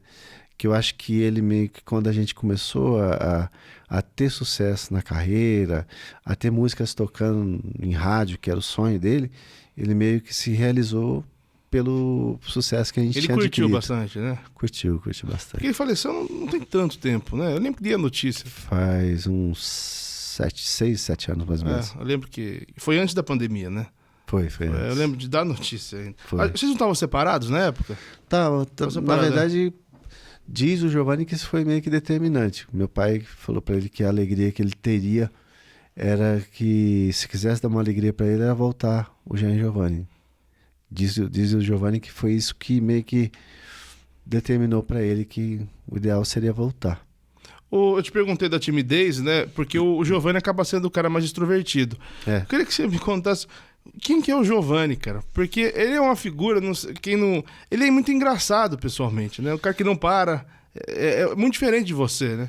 O Giovanni ele gosta de contar piada, gosta de... Pra ele tá tudo certo, né? Tá tudo bom sempre. Tanto é que dentro da nossa equipe eu sou o chato, né? Entendi. Eu falo que o músico não tá legal, eu que falo que o som não tá bom, o técnico não tá legal, eu que sou meio que o crica do show, né? E o Giovanni pra ele, tudo certo, tá bom, tá lindo, maravilhoso, não sei o quê. E ele vai de boa. Mas eu acredito assim... O Giovanni, por ele ser assim, ele é extremamente importante para a dupla. Recentemente a gente teve um show, que foi um show corporativo, fechado, pessoal do agronegócio, só que aquele pessoal mais retraído, da roça mesmo, sabe? Não é pessoal que está acostumado a ir em show direto. Eles fizeram um show lá e vamos levar o Jean e Giovanni para fazer o show, mas ficava assim, né? Acabou a música. E não tinha grito, não tinha nada. E o Giovanni começou a ficar incomodado com aquilo e começou a chamar, vem pra cá, vem não sei o quê. Então ele é esse cara que ele faz o show acontecer. E resolveu? Ele resolveu. O pessoal dali a pouco passou, sei lá, uma meia hora de show, tava todo mundo dançando em volta do palco. Então ele tem esse dom, porque isso não é você ser bom, não. É o dom que Deus te dá para ter a comunicação, falar o que é certo na hora certa. Então ele tem isso. Ele tem isso. O Edson também tem muito isso de trazer. Se o pessoal não vem, ele arrasta o povo para perto do palco. Ele se incomoda com o público parado. Ele levanta, ele põe fogo no show. E eu acho que isso é que eu admiro demais no meu irmão. Ele tem esse dom de trazer o povo para perto dele. Ele dá um jeito. E muitas vezes a gente está fazendo show, olha nele assim, ele já mudou. Já não é aquela música que está lá, já mudou. E você percebe que aquela mudança não foi simplesmente porque ele não gosta, porque parece que era realmente necessário essa mudança para acontecer uma coisa legal no show. Entendi. O fato de você ser um cara mais sério, crica, e ele sempre brincando, já deu estresse de vocês? De você ter que chamar, ele falou, viu, tá... Não, a gente troca ideia, mas nunca teve com relação a isso um motivo para grilar. Mas o irmão mais velho nunca precisou chegar junto? Sempre eu falo, pô, o show foi legal, mas vamos prestar um pouquinho mais de atenção naquela Você música que você deu uma empolgada, você passou do tom, sabe? Ou, de tão empolgado. ou você deixou um pouquinho a desejar. Porque o Giovanni, ele é muito... Eu acho que ele tem enquanto artista, ele é muito inteligente. Porque ele faz assim, a gente faz 5 shows, 6 shows na semana, por exemplo. Teve semana de fazer 6 shows. Quando chega do terceiro pra frente, eu começo a perceber, eu falei, puxa, mas cadê a voz do Giovanni, né? Diminuiu. Mas não é que ele tá economizando voz. Entendi. Ele faz isso. Aí eu dou uma olhada nele, dou uma risadinha, aí ele volta a cantar de novo. Entendi. Aí já sabe que eu falei, você tá economizando voz, né? Ele falou assim, tem mais 2 pra frente aí, né? Entendi. Não quer chegar morto. Não quer gastar tudo. Vocês começaram, vocês caíram na estrada a partir de 89, que eu digo, estrada mesmo de show grande, rodando e tal. A partir de 90, eu acho. Que 90. foi onde aconteceu o Nem Domínio Consigo Te Esquecer, que foi o segundo disco, né? Que aí sim a gravadora pôs um pouco mais. E, engraçado, uma das histórias boas que a gente tem nesse segundo disco foi que, ao mesmo tempo que lançou o Jean Giovanni, na gravadora lançou a Roberta Miranda. E a Roberta Miranda era 1000 vezes mais expressão artística, muito mais popular, muito mais conhecida como compositora e cantora também na época, fazia muito mais sucesso. E enquanto ela fazia a divulgação dela, principalmente no Rio de Janeiro, que a gente nem entrava, porque era um espaço só para quem já estava consagrado, né? Ela ia na rádio lá e falava assim, eu tenho... Quantas músicas vocês vão tocar minha aqui? Aí eu falava, vamos tocar 4. Ele falou, então toca 3 e uma do Jean Giovanni para mim, que era o Nem Dormindo Consigo Esquecer. Ela saiu trabalhando essa música para nós, troco de nada, não teve um combinado com gravadora, nada, ela mesma fez por conta dela. Eu acho que foi uma atitude muito grande, que ela era uma baita artista, né? Todo mundo sabia que ela já era a Roberta Miranda, cantou com o Chitãozinho Chororó, gravou vários sucessos com Mato Grosso e Matias, várias composições, então tinha uma história muito forte no sertanejo. Simplesmente ela começou a fazer isso e aí a gente ficou sabendo por acaso, porque o pessoal das rádios que a gente ia visitar, Roberta Miranda esteve aqui e falou para tocar uma música de vocês, que legal, né? Aí foi uma atitude particular dela, ela quis fazer e pronto. Eu ia até voltar no assunto, mas só porque você falou dessa música, o tamanho da música com o Zezé na época era mais local, porque vocês ouviram o Zezé cantando, não é essa a história? Na verdade, a gente foi para fazer um show em Santa Fé, na caravana do Bolinha. Bolinha tinha aquelas caravanas, e o Zezé era meio que grudado com o Bolinha. O Bolinha ajudava muito ele, na época ele era solo, e não tinha assim, uma expressão muito grande enquanto artista, né? Como compositor já era bem tranquilo, mas como artista até então ele não tinha achado ainda o caminho, não tinha encontrado o Luciano até então. E aí nós ouvimos essa música e o Giovanni comentou com o Bolinha, que música bonita, né, Bolinha? Ele falou, regrava ela. Foi, mas o Zezé tá cantando ela aí, né?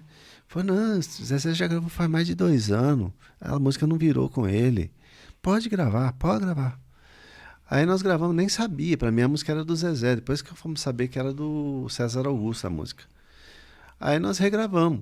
Até na época, o pessoal do estúdio chegou a comentar com a gente que o Zezé falou, poxa vida, fiz um arranjo caprichado, acho que foi o Salinas na época, que era um maestro mais técnico, fez lá um arranjo muito bonito para ele, para a música. Aí o Pinóquio, segundo ele, falou, fez qualquer coisa lá, né? E a música tá estourada. Falei assim, acho que o meu destino não é fazer sucesso mesmo, não. Falou desse jeito. Até comentou com o César Augusto na época.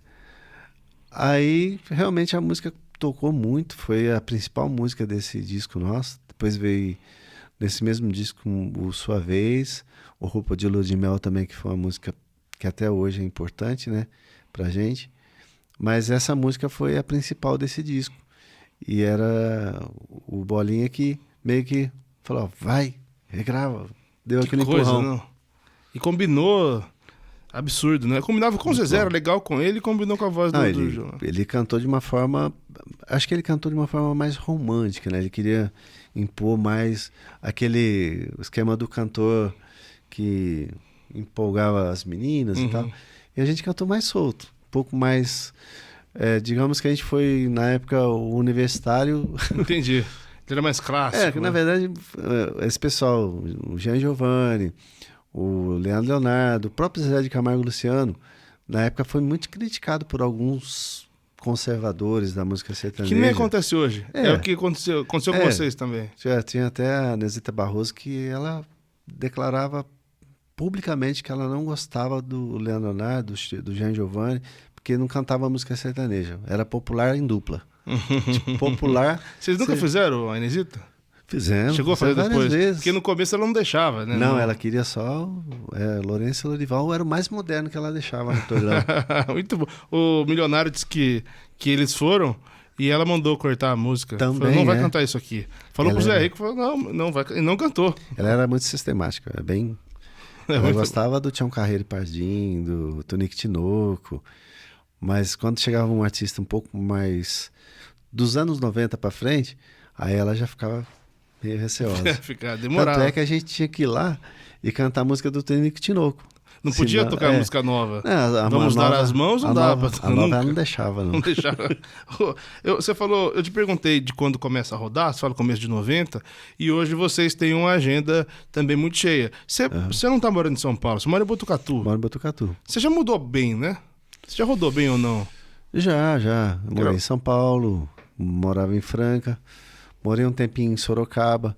Eu virei meio cigano nos últimos anos aí. Tá nesse interior nosso aqui de São Paulo. Mas é que eu gosto realmente. E eu gostei particularmente de Botucatu porque eu acho uma cidade tranquila, gostosa, sabe? O clima eu gosto. Não gosto muito de muito calor. Lá é um clima mais ameno, mais fresquinho. Então... O Hamilton continua lá, né? Continua. Tem um ponto sertanejo. Pareça, eu encontrei ele várias vezes na estrada e lá eu não encontrei. Porque ele contratou vários shows da gente, né? Inclusive o último foi em Capão Bonito, uma cidade... fiquei até surpreso, uma segunda-feira lotado de gente e o pessoal numa empolgação, parecia que no outro dia ninguém ia trabalhar. Pior que ia, né? Não era feriado, nada. Não era feriado. Eu te perguntei sobre quando vocês começam a rodar, porque hoje vocês estão rodando também. É legal, igual era, continua o prazer de subir no palco, de essa canseira que vocês tomam às vezes a logística não é boa, tem lugar que não tem estrutura do tamanho que vocês esperam, faz parte. É legal ainda, o prazer é muito parecido com o do começo? Eu diria que até melhor. Eu acho que hoje a gente sabe, eu particularmente enquanto artista e pessoa também, eu entendo que a gente é muito abençoado, né? A gente faz eu faço o que eu mais gosto de fazer. Para mim, estar no palco é o lugar que eu me localizo melhor, onde eu me encaixo. E além de tudo, as pessoas pagam para isso. Pagam pra gente subir e se divertir no palco. Cantar para mim é uma diversão, é um lazer, eu gosto muito. E digo mais assim, cantar ao lado do meu irmão é outra... Não tem, eu já vivi, tentei fazer outros projetos, tentei cantar com outras pessoas, mas é aquela coisa, meio que para quem sabe, né, existe um naipe de metais, né, o trompete é aquele que projeta, seria o Giovanni. Eu sou o trombone, que vem e faz o complemento e completa o naipe. Então é meio que assim, as vozes, a voz do Giovanni, ela meio que se encaixa com a minha. Ele tem essa... a gente sabe até a hora que um vai respirar, a gente já errou música junto, porque eu sabia que ele ia errar em determinado ponto, eu errei junto também. Então é muita conexão, eu diria que é essa a palavra. A gente é muito conectado, como irmão, como parceiro, sabe? Ele tem esse jeito, sabe? Ele é muito coração, eu sou mais razão. Eu sou mais o trabalho, quero que saia certo. E ele, não, você tá muito bom, não sei o quê. Ele é muito feliz, né? Ele é feliz, É feliz, é chorão. É chorão também. Demais, Ele chorou aqui mais de uma vez, por assuntos tristes, mas quando é bonito ele chora também. Não, ele se emociona muito fácil. Cara, é muito legal, porque são dois irmãos muito diferentes, né? Que casa, né? Eu acho que é isso mesmo, eu acho que são dois polos, né? Para dar a luz, você precisa de um positivo e negativo, né? Não que seja negativo, ele é mais positivo. Você me contou aqui que as lives marcaram para vocês por algo diferente, né? Vocês fizeram muita live. E você contou que você mesmo fazia algumas coisas. Como é que vocês se viraram? Olha, eu fazia, o Giovanni fazia também, mas eu me peguei fazendo coisas que eu não sabia que eu conseguiria fazer. Como eu falei para você em off aqui, lá para trás a gente... Quanto criança ainda, né? Você tentava, trabalhar disso, o que eu vou fazer? Eu preciso ganhar um dinheiro, né? Eu preciso ajudar meu pai, ajudar em casa e tal. E aí eu tentei ser vendedor. Eu saí com uma pastinha, fiquei um dia inteiro andando, era produto de supermercado, e a mercearia, mas ninguém comprou nada de mim. Eu falei, pô, eu sou ruim mesmo, né? E voltei para casa desanimado, deixei a pastinha lá e abandonei a missão, né? Aí quando entrou a pandemia, eu falei, bom, e agora, né? E eu ligava pro Giovanni e falei, vamos fazer uma live? Ele falou, não sei, tem que pensar. Até que uma hora eu falei, vamos.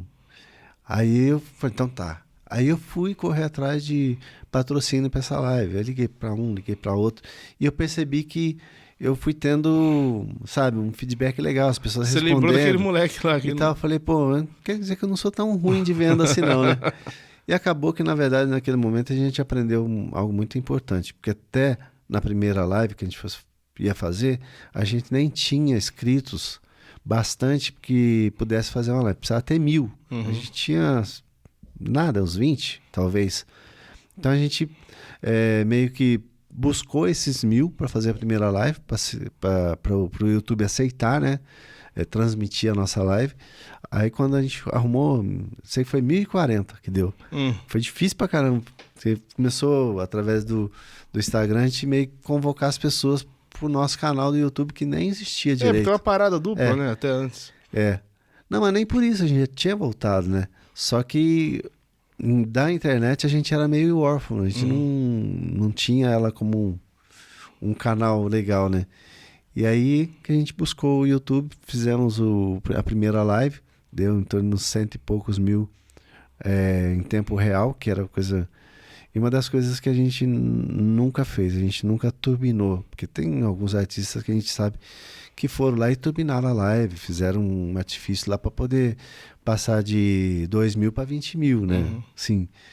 Mas o nosso não, a gente sempre procurou fazer real, saber o que estava acontecendo de verdade. Olha, 1.200.000, foi a segunda live nossa que a gente fez aqui próximo de Jundiaí, mas ela também foi totalmente tempo real.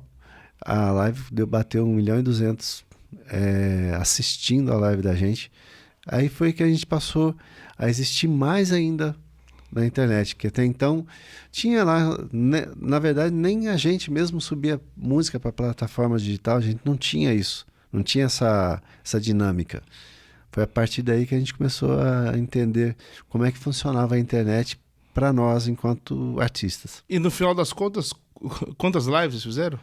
Eu acho que passou de 60 lives. Cara, é muito, né, cara? É muito, né? Porque, na verdade, não tinha show. E a gente tinha... Eu entendo, né? Que a gente tinha uma responsabilidade. Você vendia os patrocínios? Eu entendia que a gente tinha uma responsabilidade com uma equipe parada, todo mundo sem saber para onde ir, o que fazer, né? Então, eu comecei a fazer. Eu ligava para os patrocinadores e falava... Qual que é a cota? Normalmente se perguntava, qual é a cota de patrocínio? Eu falei assim, é de 2 a 20. Primeiro você fala, é 20. Aí o cara fala, é 20. Eu falei, pô, quanto você tem? Pô, tem 5. Foi fechado. Tinha que trazer dinheiro, né? Tinha que fazer uma carteira mínima bastante para poder bancar esses custos, que era custo de produção, de filmagem, o cachê dos músicos, tudo. E fazer acontecer. Então, depois de um tempo também, o Marcinho Costa começou a se interessar também e trazer patrocinadores. Então, a gente meio que trocava a ideia, falava, eu tô aqui com esse produto, não pode pôr porque já tem um igual. Acaba faltando espaço, né? E aí começou a ser uma coisa assim. Aí começou algumas empresas também querer comprar a live, né? Como com um cachê, então foi ficando mais interessante. À medida que a gente ia fazendo, ia mostrando o resultado durante as lives, e o pessoal começou a se interessar um pouco mais também em fazer. Aí foi ficando mais fácil. Teve live corporativa bastante também. Né? Foi. Você e o seu irmão nunca tiveram muita mão para composição? Não, nenhuma, na verdade. Não... O Giovanni fez alguma coisa, tipo uma versão lá, Busca uma Estrela, que ele participou, mas compor mesmo para valer, nós nunca fomos. Sempre fomos um intérprete. É difícil, né? Não é... Geralmente um compõe, né? Eu até tentei uma outra vez, mas parece que eu escrevi, não achava nada legal. Era melhor pegar dos outros mesmo. Melhor abandonar, deixa pra quem sabe. Eu vou... Então, 1h30. Que horas que é o seu show? Eu não tô te atrasando, não, no seu show. É de noite. São 7h30 já? 7h30 tem que estar lá. Que horas são? Que horas são? Nossa senhora. Então daqui a pouco. Só deixa eu fazer uma pergunta aqui, na visão de quem tá em cima do palco. Das principais músicas da carreira do Jean Giovanni. Porque o último show que foi de vocês foi em Barretos, acho que tem alguns anos já. E eu fui no Dia 23 você vai, não? Vamos fazer lá de novo, Boate Azul. De agosto, de Barretos? De agosto. Vai ter, não, vou fazer o estúdio lá em Barretos. Vamos lá. Então vou puxar vocês lá também. Vamos eu durei entrevistar os 4 juntos, né? Tô ferrado, né? Pra você, quais são, sei lá, os 3 maiores sucessos do Jean Giovanni? Porque eu vi no Boate Azul e falei, não, por que ele pôs essa música aqui? Tinha que ter posto a outra e tal. E aí a gente que é fã acaba brigando. Mas pra você, quais foram? Funciona muito assim, por região, né? Você vai pro estado de Goiás, tem algumas músicas que nem executaram no estado de São Paulo, mas que lá é necessário você colocar no show. Então a gente faz uma dinâmica assim, dependendo da região que a gente está, a gente dá uma mudadinha no repertório, coloca uma outra música. No Mato Grosso vai ter um rasqueado que a gente gravou lá, que é tipo Amor Demais. Amor demais o que a gente tem. Então essa música tem a ver com o Mato Grosso. Então a gente insere ela, sempre mantendo o corpo principal do show, que acaba sendo... Eu diria que se fosse classificar 3 músicas hoje que eu gosto e que acho que acontecem no show para valer, seria 1, 2, 3, que é uma música que marcou muito. Nem Dormindo Consigo Te Esquecer marcou bem também. Convite de Casamento, né? Não necessariamente nessa ordem, mas o Mil Corações. Também? Eu gosto muito. Eu Busco uma Estrela, né? Então essas músicas meio que são os pilares do show. A gente meio que se apoia nelas para poder colocar as outras. Eu costumo montar... A gente quando tá montando igual o projeto mesmo que a gente montar o repertório, então a gente se preocupa muito o que vai sustentar entre uma e outro sucesso. Eu tô aqui com o Grande Amor da Minha Vida, Convite de Casamento, né? Então, depois do Convite de Casamento, dá pra gente colocar uma fraquinha que não vai comprometer. Fraquinha, deve ser uma puta do hit. Uma música menos executada. Você coloca o Quem Será, por exemplo. Quem será? Quem será? Então, essa música... Essa é fraquinha. Ela seria uma música intermediária. Então, ela é sustentada pelas duas que vão acabar apoiando. Então, é um jogo que a gente entende que equilibra o show, né? Foi uma aula de repertório aqui de show, um setlist aqui. A gente sempre se preocupa, e o Edson também pensa da mesma forma que eu, acho que a gente em conjunto pensa junto, que o show não pode ter barriga, né? Você não pode deixar o povo dar aquela respirada muito forte. Se ele der uma respirada muito forte, se tiver algum compromisso, ele vaza. Então a gente tem que segurar aquele cara lá, porque sempre, daqui a pouquinho, vem aí o... Galera Coração, hein? Se liga. Entendi. Não falando, mas o próprio repertório vai levando as pessoas a esperarem mais aquelas músicas que são importantes. Eu gosto muito de Taça de Pranto. Pois também. Ela tá no show? Tá no show. Tá no boate e tá também no nosso show. No boate eu tava com a Daiane assistindo. E ela mostrou o repertório e falou, talvez caia essa. E eu acho que a Daé tava com Taça de Pranto meio que talvez caísse. Eu falei, não, pelo amor de Deus, manda mensagem lá pra voltar essa música. Aí teve. É engraçado, quando a gente gravou Taça de Pranto, ela é do mesmo disco do Tatuagem, que foi uma música bem executada também, nossa, né? E aí, quando a gente mostrou esse disco, eu mostrei esse disco pro Marrone. Aí o Marrone ouviu e falou assim, Taça de Pranto, é a música. Aí eu falei, mas... E no fim ela acabou sendo, do CD que nós gravamos, a música mais executada mesmo. Mas tatuagem? Não, mais que tatuagem. Ela Mais? porque é por região, igual eu te falo. Ah, tá. Minas Gerais, Goiás, Mato Grosso, o Taça de Pranto não tem concorrente para ela, ela toca muito. E aí, já São Paulo, interior de São Paulo, tatuagem foi bem. Mas não chegou a ser tão boa quanto Taça de Pranto a nível de... Porque eu gosto de Taça de Pranto mais por ouvir o CD, porque aqui eu me lembro de tocar tatuagem muito. Eu lembro que quando a gente foi gravar o Taça de Pranto, a gente fez uma reunião, na verdade, no repertório, colocou lá tatuagem, aí a gente cantava no escritório para todo mundo. Então, unia lá o segurança, a faxineira, todo mundo sentava na mesa e punha aquela lista de música. Então, na frente de cada música que a gente cantava, voz e violão, a pessoa dava uma nota. Ah, essa aqui eu gostei, não sei o que eu gostei. E a música Taça de Pranto é do Pinóquio, né? É. E o Pinóquio lá, sentado junto também. Ah, então junto. Aí teve o velho, Toninho velho, que trabalha com a gente, ele tava lá também para dar nota, né? Aí, mas a gente não colocava o nome do compositor para não influenciar na nota do pessoal ia dar, né? Aí o velho era nota de 0 a 10, o velho foi lá na nota no Taça de Pranto e deu 2. Aí a hora que mostrou tudo, tá, o Pinóquio foi conferir. Pô, o velho tava sentado do lado dele. Pô, velho, você deu 2 na minha música? Mas você não falou que era da empresa? Senão... Ele não gostou. Ou qual que é a Taça de Pranto mesmo? Só o refrão? Que não... Saudade só judia, madrugada, noite e dia. Sem a sua companhia, a vida não tem alegria. Conseguiu o Jean fazendo primeira voz, tá vendo? Esse registro é difícil. Isso é um solfejo, simplesmente. Cantar é... A música que eu te falei é que fala estranha essa vida que faz... Como chama essa música? Estranha essa vida que faz... Rapaz, eu não sei o nome, você acredita Mas nisso? é comecinho de carreira, não é? É, começo. Se eu não me engano, é do terceiro disco. Terceiro disco? São aquelas músicas... Inclusive, a gente vai fazer um projeto agora que... Eu amei, não encontrei. Tá rascunhado, mas não tá pronto ainda, que vai fazer o lado B. Então, essas músicas... Por muito tempo procurei pra minha vida uma razão. São músicas que a gente considera muito boas, que não tiveram, talvez, por conta do time, né, de trabalho, não conseguimos trabalhar elas para poder elas se projetarem mais, fazerem mais sucesso, tocar mais na rádio. A gente vai fazer esse lado B com o que a gente acha que seria muito legal se o pessoal conhecesse melhor. E essa talvez seja uma delas também. Uma música estranha essa vida que faz a gente errar. Isso. E leva para bem longe. Como chama? Meu Verdadeiro Amor. Não é Grande Amor da Minha Vida. É mais parecido. Meu Verdadeiro Amor. Fazer uma relação de uma com a outra. Mas parece, o título parece. Era essa música mesmo.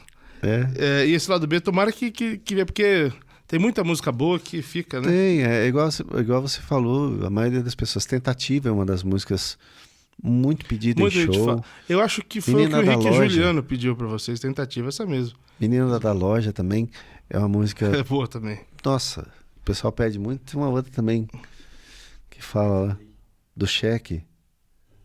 O Aperte Play, mas o Aperte Play tocou muito, pô. É legal. Disque Paixão. Disque Paixão? Qual que é? Puxa vida, hein? Lembra? De repente, no impulso de carência e tentando sufocar a solidão, eu não hesitei, peguei o telefone e liguei direto pro Disque Paixão. Eu não lembrava dessa, não. O Aperte Play. Uma voz do outro lado me atende. É uma história, o pessoal se liga muito na história. É o pessoal que deve no cartório. Eu enchi muito a paciência de vocês na live pra tocar o Depois do Adeus. Depois da Adeus. E aí você falou, puta, eu não lembro Rick, como toca. É do Rick. Essa música é do Rick. Ele não lembrava que era dele. Eu lembrei ele disso. Na verdade, foi muito engraçado. A gente gravou, acho que do Rick, somente essa música, eu acho. As outras a gente gravou por conta de regravar. Nós regravamos, por exemplo, Páginas de Amigos, que é do Rick, né? Mas assim, Rick e Alexandre. Só que dele mesmo, do Jean Giovanni, só essa mesmo Depois do Adeus que nós gravamos. Essa música é sucesso ou não? Tocou ou não? Ela não, ela é uma das que provavelmente seria um lado B. Porque Eu a minha gosto preferida muito, da dupla, Eu mas eu gosto muito, Depois da Deus, eu acho uma música maravilhosa, o arranjo ficou muito bom. Só que ela só tem uma versão que já é antiga, o som é antigo. Você fala, pô, alguém remasteriza a música. Não, mas aqui. já já a gente vai fazer isso. É porque o áudio que eu tenho hoje é da live. Tem você falando, nossa, mas eu não lembro como toca, porque eu pedi na live. E você fala, nossa, como é que era mesmo? Isso foi uma das coisas que as lives ajudaram muita gente a relembrar músicas importantes da carreira da gente, né? O próprio Bruno uma vez ligou na live pedindo uma música que nós gravamos dele. Falou, pô, canta a minha música aí. Mas qual que é? E eu, até agora, né, se falar qual que é a música, eu não lembro. E aí ele falou, ele cantou um pedacinho, não, é essa aqui, pô, vocês gravaram minha. Aí nós cantamos a música na live. Nossa, eu nem sei qual é também do Bruno. Vou lembrar uma hora. Depois vocês vão pesquisar aí. Tem que estar no lado B também. Colocar aí no lado B. O lado B vai ser legal mesmo. Bom, eu queria muito te agradecer. Eu entrevistei o seu irmão no comecinho, falei, não, uma hora o Jean vem. Aí eu fiz todo um trabalho para convencimento. Fui no seu show aquele dia, mas muito feliz de você aqui. Imagina, eu que fico feliz, fico honrado que você tenha me convidado. Tinha visto vários segundeiros batendo papo com você, que eu falei, pô... Acho que até mesmo um dia eu te falei, pô, falta eu, né? A gente conversou. Falta eu aí, caramba. E aí deu certo da gente vir, eu fiquei muito feliz com o convite. Te acho um dos caras mais sérios do meio, te admiro pra caramba enquanto influencer, eu posso dizer assim, do meio sertanejo. Eu já acompanhei, estava até comentando no carro, falei, puxa, muitos apresentadores de televisão, de música, de programas importantes se baseavam no que o Piunti dizia de uma dupla para poder convidá-los ou não para fazer o programa. Então, tenho certeza que para mim é uma honra poder estar aqui e poder ser entrevistado por você. A gente bateu um papo aqui, trocou uma ideia. Você não entregou ninguém aqui, né? Então, ficou um monte de história para trás que uma hora a gente volta a falar. Quem sabe lá em Barretos a gente acaba relembrando. Porque pegar junto é pior. Né? Com o Edson vai rolar muita coisa que não presta também. Vai, com certeza. Eu quero saber comentários sobre o novo penteado do Hudson. Queria opiniões dos outros, entendeu? Mas é semanal, né, que ele faz. Ele mudou de novo? Por semana. E ele ainda falou, você gostou? Só falta daqui a pouco ele fazer como é que fala? Que é o permanente, lá, enroladinho. Porque o resto tudo ele já fez. Fez, né? Tava de Chanel outro dia. Mas ele é um camaleão, ele muda direto. É muito bom. Então, muito obrigado. Imagina, eu que te agradeço mesmo de coração. Espero que o pessoal tenha curtido esse bate-papo nosso aqui, que a gente tenha, de alguma forma, podido contribuir com toda essa história do nosso sertanejo, que a gente gosta de dizer, dos anos 90 até os anos 2010, por aí, que é o período que eu acho que a gente faz parte nesse ciclo da música sertaneja, né? E de maneira alguma menosprezando os caras que fazem sucesso hoje, porque eu também gosto muito. Tem muitas músicas legais que tocam por aí que eu curto bastante, muitos artistas bons, duplas boas que também. São fãs também do Jean Giovanni. E a gente acaba se encontrando várias vezes. A própria saudosa Marília Mendonça falou várias vezes que admirava muito o trabalho nosso repertório, que achava um dos melhores. Então eu acho que o que eles fazem e fazem muito sucesso, quem somos nós para falar que não merecem? Claro que merecem muito, porque trabalharam também pelo sucesso, e a gente fica muito feliz de poder aproveitar esse resultado, porque o resultado que eles conseguiram, eu diria os novos da música sertaneja, eles conseguiram atingir um público que até então nós, o Chitão, o próprio João Paulo Daniel, a gente não tinha atingido. E a gente meio que acabou pegando uma carona nesse sucesso deles, que hoje tem muita gente que vai nos shows deles, vai no nosso e curte da mesma forma. Isso é muito legal. Muito bom. Muito obrigado. Obrigado a você. Valeu.